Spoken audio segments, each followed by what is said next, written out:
মা, ভাই, আমি আর গাছের কথা। কবি দেবেশ ঠাকুর। আমার মায়ের ডাগর চোখ দুটি ছিল অদ্ভুত। পড়াতে বসলে মনে হতো সরস্বতীর শ্বেতপদ্মের আধফোঁটা পাপড়ি। শাসন করবার সময় দুর্গার আকর্ণলম্বিত শিশির ভেজা ফুটে ওঠা লাল পদ্ম।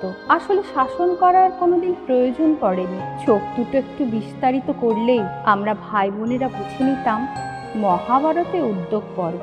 কাপড়ের পাট থেকে সুতো টেনে এনে কৃষ্ণ যশোদার ছবি আঁকার সময় মায়ের চোখ দুটি লক্ষ্মীর গোলাপি পদ্ম।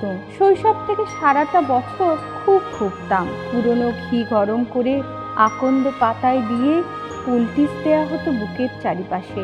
জানতাম এই পাঁজরে বজ্র হওয়া দূরে থাক, বড়জোর দেশলাই কাঠি হয়ে কামারের কাপড়ের মতো শ্বাস টেনে যাব বাকিটা জীবন। মা বোধ হয় আমাকেই একটু বেশি ভালোবাসতো। আমাকে সবাই যেমনটা ভেবে থাকে, যেখানেই যেত সঙ্গে নিয়ে যেত আমাকে। কেমন যেন আঁচল বাঁধা বার দরজার চাবির মতো। চাবি মানেই অধরা বিলাসিতার স্বপ্ন, শাড়ির আঁচল সামনে রাখার টান।